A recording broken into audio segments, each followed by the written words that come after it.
Coucou tout le monde, nous revoilà encore une fois sur la chaîne YouTube de Manga News, encore une fois à Japan Expo 2022, avec une invitée féminine, la première dans nos interviews. Est-ce que tu peux te présenter s'il te plaît? Oui, bonjour, je suis Satoko Inaba, directrice éditoriale manga de Glénat. Pour expliquer simplement ce que je fais, je lis des mangas c'est bien, ça. Et je choisis ceux qu'on va éditer chez nous. Ça a l'air peinard comme job, bien évidemment. C'est un peu le job de rêve. Ouais, mais c'est quand même beaucoup plus complexe que ça. Oui. Et par rapport à cette entité qui est Glénat, alors je vais pas demander de présenter Glénat parce que je pense que si tu aimes un tant soit peu le manga, que ce soit depuis les années 90 ou en 2020, on connaît Glénat, mais si tu as des informations concernant ces... C'est vrai, je pense que les jeunes lecteurs n'étaient pas encore nés quand Glénat a édité son premier manga, qui est en l'occurrence Akira. Parce que si je présente la légende que tout le monde connaît un peu dans le milieu, c'est que Jacques Glénat, qui était éditeur de bande dessinée, a voulu vendre des bandes dessinées au Japon pour que ce soit publié au Japon. Et au lieu de vendre de la bande dessinée, il est revenu avec Akira dans ses valises. Il s'est fait avoir. Voilà, il s'est fait avoir, mais c'est plutôt une bonne chose. Je pense qu'il a eu raison. Clairement. Et donc, il a commencé à éditer Akira, Gum, Ghost in the Shell, on va dire les classiques du genre. Voilà, plutôt SF, plutôt adulte, orienté vers un public BD. Et ensuite, il a vu aussi qu'il y avait quelque chose qui cartonnait à la télévision, c'était les Dragon Ball. Club Dorothée, dont un certain Dragon Ball, celui que personne ne connaît, bien évidemment, et qui existait évidemment en version originale, en manga. Donc, il a commencé à éditer d'abord dans les kiosques en fascicules, les Dragon Ball, et ensuite, il a continué par des titres comme Ranma, Dr. Slump aussi, ça faisait partie de la première fournée. La première fournée, et puis petit à petit, il a commencé à publier d'autres choses qui pouvaient s'appeler One Piece par exemple. Et puis on a toujours continué à publier du manga chez Glénat, que ce soit shonen, en continuant justement dans la lignée avec un Dr. Stone aujourd'hui, des Sakamoto Days, Tokyo Revengers. Et on a toujours diversifié un peu en ayant du shoujo, on a eu Killary à l'époque, et puis tout ce qui était, on a toujours voulu diversifier un peu. Donc par exemple les Gouttes de Dieu. Les Gouttes de Dieu. Voilà, le premier manga sur le vin. Donc, qui s'adressait pas forcément, quand on disait le manga c'est pour les ados. Ah non, les Gouttes de Dieu, quand on est ado, je pense qu'on n'est pas très intéressé par le vin. Ça dépend des gens, puis ça dépend de la manière dont on le fait, mais oui. Mais ça permettait d'avoir plus de lecteurs de manga. Et il y a des titres comme Chi, par exemple, Une vie de chat, qui pouvait intéresser des personnes de tout âge qui aimaient les chats. Donc voilà, je pense que la particularité de Glénat, c'est d'avoir un catalogue très grand public, mais surtout très très large.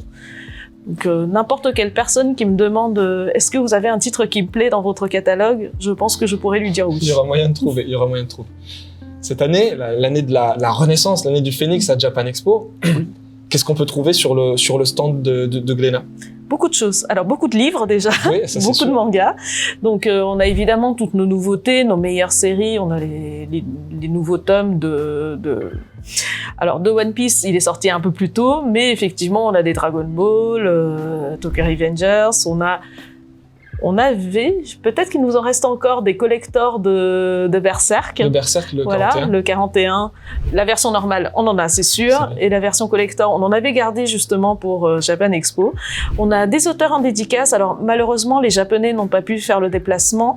Mais depuis quelques années, on publie des auteurs européens, donc français, italiens, et qui, eux, ont fait le déplacement jusqu'ici. Donc, si vous voulez découvrir de nouveaux titres faits par des auteurs de chez nous, ils sont là, ils sont en dédicace. On a fait un live booth aussi pour la première fois. Donc pendant la pandémie, on avait fait un festival live pour compenser l'absence de Japan Expo, et on a continué ici, de retour à Japan Expo, sur place, mais avec une émission live pour un peu mettre dans l'ambiance les personnes qui n'ont pas pu venir ici. Et on a aussi des activités. Ça, c'est ce que le public attend assez souvent. Voilà, du shooting pour Sakamoto Days, des punching balls pour... ça fait des bons scores. C'est vrai. Je crois qu'on a eu droit aujourd'hui à... Alors, évidemment, le maximum, je crois que c'est 3000. J'ai vu des gens faire 2900. Et je crois qu'on a aussi eu une personne qui a fait 1.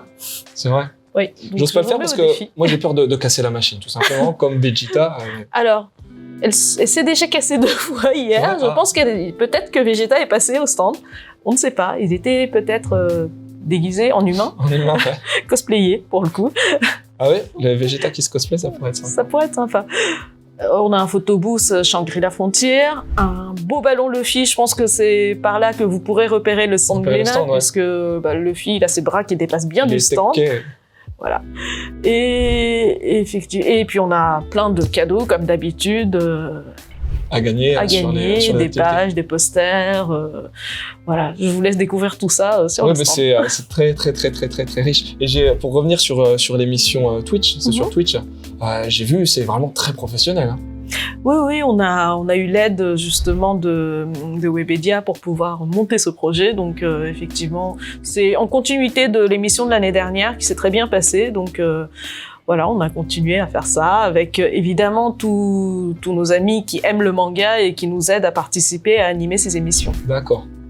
Et bien pour revenir sur cette année, on va dire septembre 2021 jusqu'à maintenant, on va dire à la période scolaire, quels ont été les mangas, les faits marquants dans l'actualité de Glénat?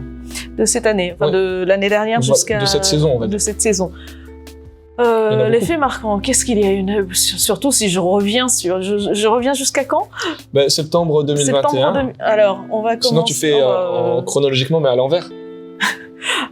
Le collecteur de Berserk, par exemple. Oui, oui, ça sera à l'envers si je commence par Berserk. Effectivement, dernièrement, il y a eu le tome 41 de Berserk avec le collector qui est apparu, qui a priori fait plaisir à énormément de fans. Donc, en tant que fan, en fait, je pense qu'on a eu vraiment un grand plaisir à travailler sur cet ouvrage exceptionnel. Je ne voulais pas le prendre parce que je voulais avoir mon petit volume 41 et j'ai quand même fait.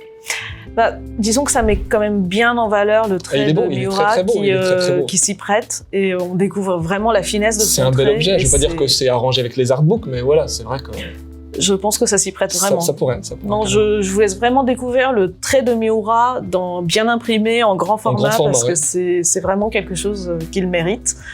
Voilà, et puis si j'avance, il y a eu... un One Piece 101 avec, pour rappel, une promotion un peu extraordinaire avec le métro de Parnasse. Oui. La plus longue fresque jamais réalisée pour One Piece, avec tous les personnages préférés des lecteurs du monde entier. Ouais, j'ai vu la vidéo. Voilà, avec évidemment, on n'a pas voulu rester que dans Paris, donc il y a eu les trams de Lille et de Toulouse qui ont été décorés avec la même fresque également. Et si je reviens encore plus dans le temps, qu'est-ce qu'il y a eu? Sakamoto Days. Sortie très marquante, Sakamoto Days, oui.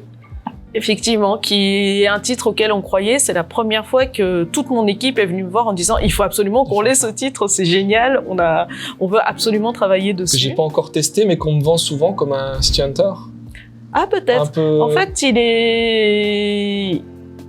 Comment dire pour décrire le titre, il nous rappelle tous les meilleurs points des shonen qu'on a adorés, tout en ayant un renouveau original.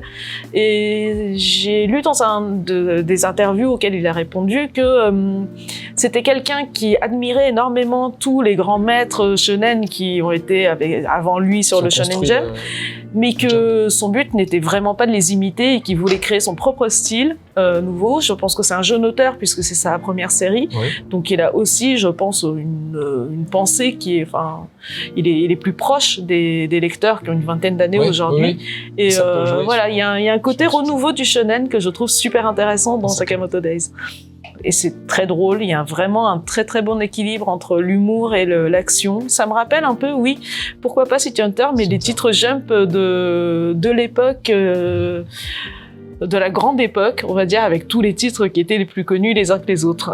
Non, moi, ça m'a rappelé. Après, je pense que chacun a ses œuvres un peu cultes de référence, mais ça m'a rappelé des titres, soit de Togashi, ou soit, par exemple, les Slam Dunk. Togashi Oui, Togashi Yoshihiro, oui. Les Yu Hakusho que je lisais quand j'étais très jeune. Oh là. Voilà. Donc, effectivement, c'est cette espèce de légèreté et de sérieux, avec des belles scènes d'action, des bastons à couper le souffle, que je trouve ultra intéressant dans Sakamoto. Slam Dunk, oui, c'est sûr, entre le sérieux et le fun. Oui, c'est ça. Il y a vraiment... Et les deux sont vraiment là et s'imposent. Bien équilibré. Voilà. Et c'est ce que je trouve dans Sakamoto, et je pense c'est ce qui plaira à la fois aux jeunes lecteurs qui découvrent un shonen pour la première fois, mais aussi à ceux qui en ont lu énormément, qui sont un peu blasés et qui trouvent que les shonen, c'est bon, je connais, c'est pas nouveau. Et là, Sakamoto, c'est un nouveau souffle. Les vieux comme moi, c'est ça. Je ne l'ai pas dit. Je l'ai senti. Les vieux comme nous, dans ce cas-là. D'accord, ok, c'est mieux. Et si on venait en septembre, il y a eu aussi une grosse sortie en septembre. Septembre, peut-être un peu plus tard, mais il y a eu le Shangri-La. Voilà, c'est ça. Shangri-La Frontière, effectivement, qui est un titre, alors pour le coup, qui est sorti de light novel qui était publié en ligne au Japon, donc sur l'univers des jeux vidéo. Ouais. Donc c'est un mélange entre fantasy et jeux vidéo. Alors ce n'est pas un isekai, mais ça peut plaire aux gens qui aiment le isekai, puisqu'on est dans un univers similaire au isekai dans le jeu vidéo. Mais pour nous, c'était un titre très prometteur dans le sens où il était aussi frais. Justement, je le trouvais pas trop sérieux pour de la fantasy. On pouvait vraiment profiter du manga et passer un bon moment, comme quand on prend un jeu et qu'on s'immisce dedans. Donc c'est vraiment une alternative à être dans les écrans et à jouer un personnage pour moi avec un livre papier dans les mains. Donc c'est un titre que je trouvais très intéressant et on a eu la chance d'apprendre dernièrement qu'il y avait un animé qui était en préparation. Oui, c'est ça, j'ai vu que donc je pense que si ça se passe comme ça a l'air de se passer en ce moment, quand on a un animé qui sort, les ventes on l'a vu pour Dr Stone, on l'a vu peut-être même un peu trop, mais heureusement pour Tokyo Revengers.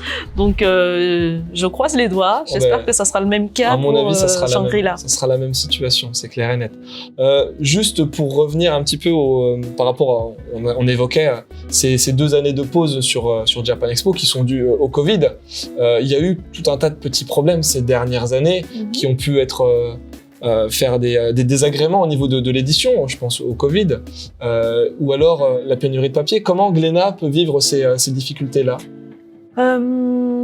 Alors, en ne considérant pas ça comme des problèmes, mais plutôt comme des difficultés effectivement qu'on a eues, mais à résoudre, qui finalement étaient issues du fait que les lecteurs voulaient lire plus de mangas. Donc effectivement, le fait qu'on ait eu techniquement, c'était des difficultés qu'il fallait résoudre, mais il fallait transformer en opportunité. C'est ça, c'est une opportunité, et quelque part, ça nous faisait plaisir d'essayer de trouver une solution, puisque les lecteurs étaient là et voulaient lire plus.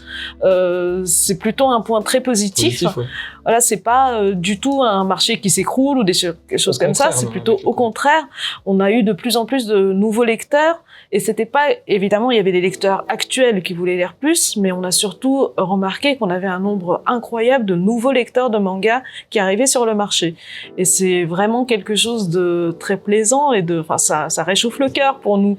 Donc, effectivement, on a eu des librairies fermées, des difficultés sur des lancements, puisque quand, en mai dernier, quand Gézo n'avait pas pu être publié alors que c'était un lancement auquel on croyait, c'était un petit peu compliqué pour nous, mais ça nous a aussi permis justement de relancer des séries, de remettre en avant par d'autres moyens que des salons, des titres en évidence.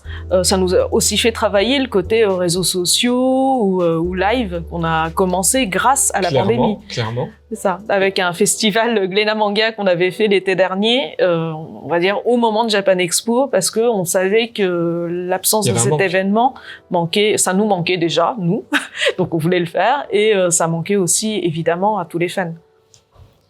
Peut-être parler aussi de la plateforme numérique, qui est assez récente au final. Oui, c'était une réflexion qu'on avait depuis assez longtemps de vouloir aider à la fois au Simultrad, là en partenariat en l'occurrence avec la plateforme Manga Plus de Shueisha. Donc on a effectivement aujourd'hui One Piece et Sakamoto Days qui sont proposés sur cette plateforme. Mais c'est aussi un endroit où on va dire une vitrine, une grosse librairie, bibliothèque en ligne. Accessible. Voilà, accessible à tous. Où tous les chapitres, la plupart des chapitres 1 de nos titres sont disponibles, ce qui permet quand même aux lecteurs de découvrir notre catalogue et pas que les titres les plus connus. C'est ce qui est intéressant dans le manga, c'est qu'on a des titres très connus que on va pas rappeler One Piece ou Dragon Ball parce que les gens savent généralement ce que c'est. Mais on a aussi des petites pépites cachées du catalogue. Ça peut être un Blue Giant, un Reimp, des titres qui sont peut-être un peu moins connus de tous parce qu'il n'y a pas d'animé par exemple. Quoique Blue Giant, ça va arriver. Blue Giant, oui, j'en ai entendu parler. Donc ça nous permet un peu nous-mêmes de mettre en avant ces titres ou même des titres d'auteurs européens, puisque comme ils n'ont pas cette le public français se renseigne énormément sur tout ce qui sort au Japon, mais par contre, les titres d'auteurs européens sont un peu moins connus dans le sens où sur les réseaux, il n'y a pas cet engouement autour des infos japonaises. Donc, notre plateforme nous permet aussi de mettre en avant nos auteurs. Et puis, l'avenir ?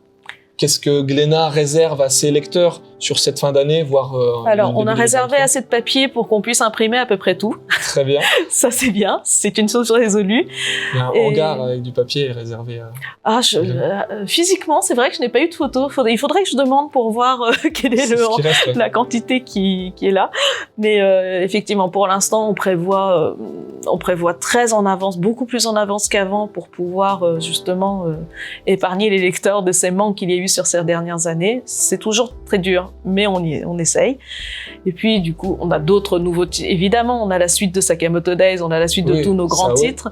Il y a des nouvelles licences. Une nouvelle licence. Alors, on avait annoncé récemment quelques titres pour la fin de l'année, qui était un Chojinix de Suishida, l'auteur de Tokyo Ghoul.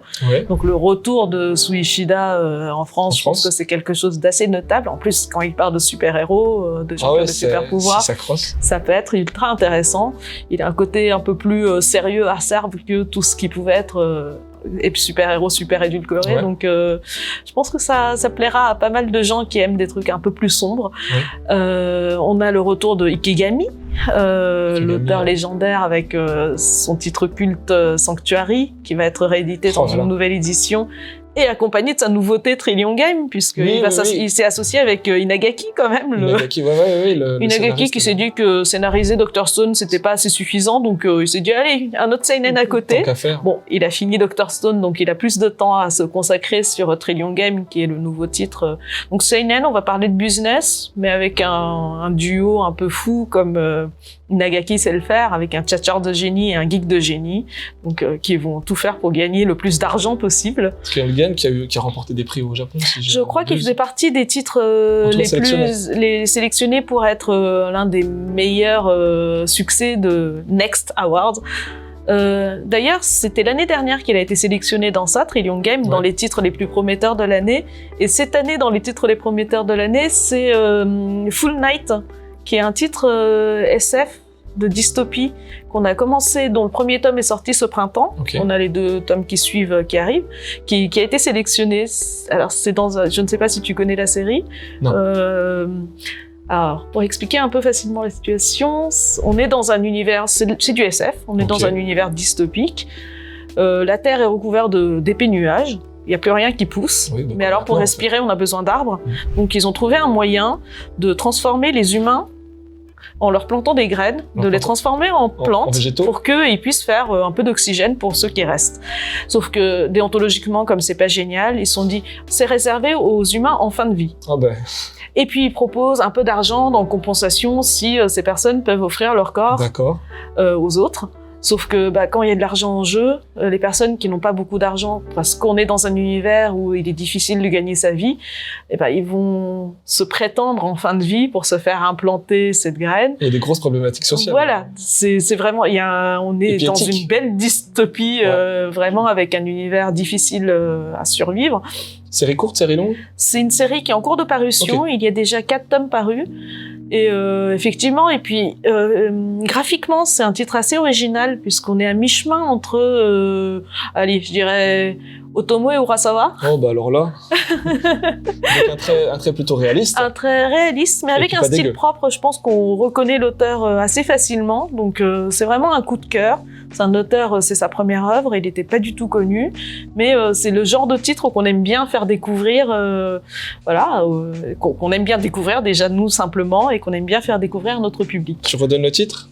Full Night. Full Night. Comme fou et nuit. Ok, d'accord. Vu qu'on parle des nouvelles parutions, je pense que je vais continuer à parler des nouvelles séries parce que justement hier, je viens d'annoncer les quelques premières nouveautés de début 2023. Je ne sais même plus quelle année on est. 2023. 2023 l'année prochaine, avec des choses assez variées, avec Sirius, qui est un one-shot de Ana Cristina Sanchez, une autrice espagnole, de qui on avait publié une romance l'année dernière qui s'appelle Alter Ego, dans notre collection Shoujo Plus. Donc, et c'est une autre romance entre deux jeunes filles qu'on va présenter là en début d'année.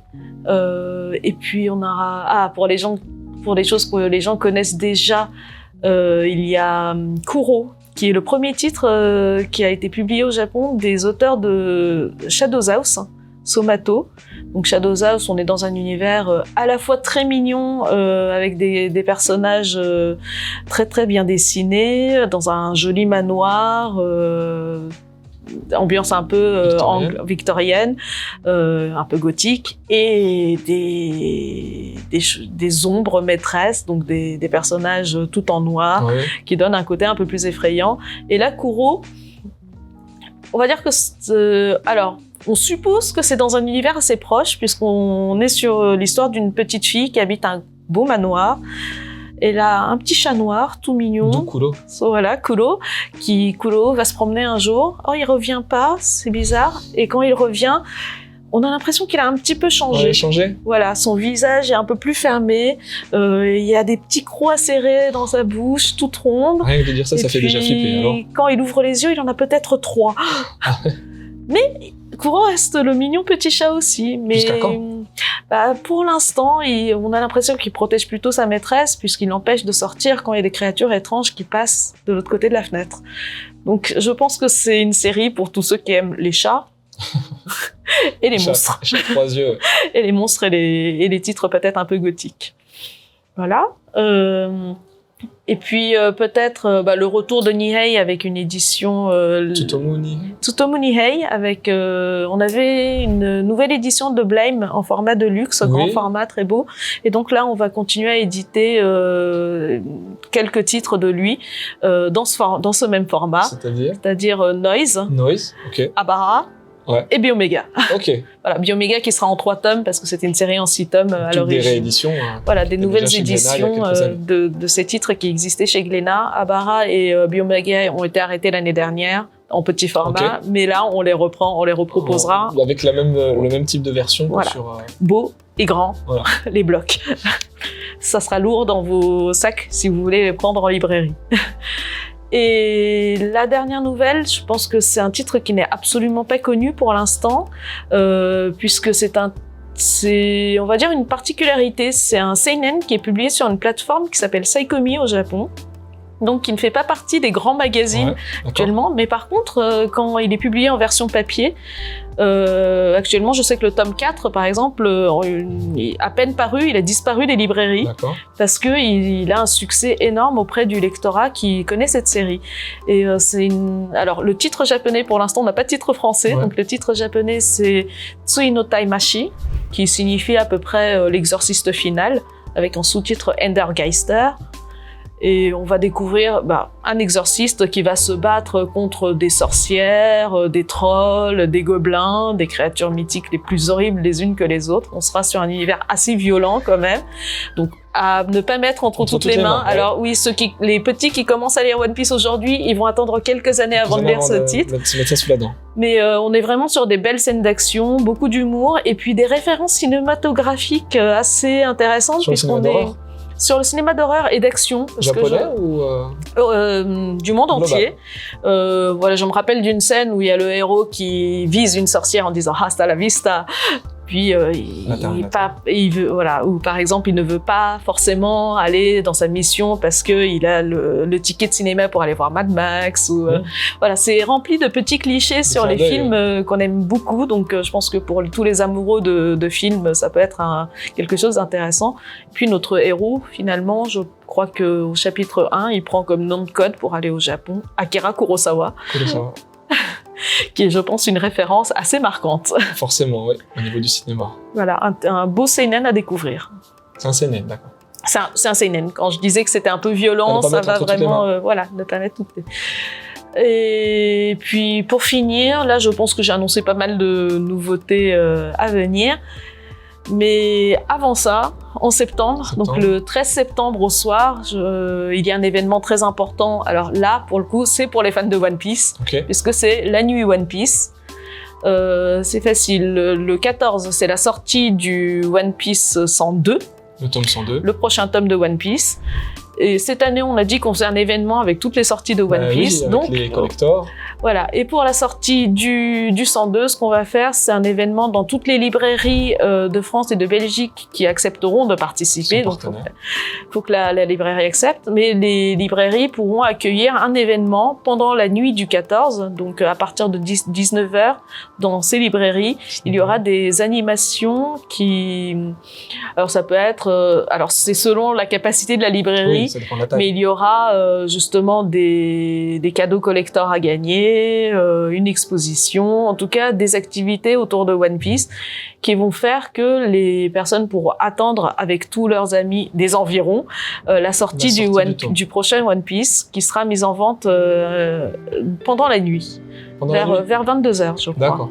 Donc c'est l'occasion d'obtenir avant tout le monde son tome de One Piece et surtout de passer un beau moment entre fans pour pouvoir justement mettre en commun cette passion commune. Et ce qu'on voulait absolument, c'était ne pas réserver un seul événement parisien, ce qui se fait assez souvent. C'est ça, en visant du national, voire même, tu m'as dit Belgique, c'est ça? La Belgique aussi, normalement. Donc après, voilà, il vous reste à convaincre votre libraire de participer à l'événement. Mais voilà, on va mettre en ligne un site internet sur lequel vous pourrez aller chercher les librairies participants. Très bien. On vous donne plus d'infos prochainement, mais normalement, vous tapez votre adresse et on vous indiquera la librairie la plus proche qui participe à l'événement. Voilà. Eh bien, c'est super. On te remercie infiniment pour toutes ces informations. Merci d'avoir passé ce petit moment avec nous. Et puis, merci à tout le monde. On se retrouve dans très peu de temps à Japan Expo encore. Ici, on est le samedi, hein, pour tout vous dire. Il nous reste encore le dimanche pour profiter. Et puis, à très vite sur la chaîne de Manga News. Salut!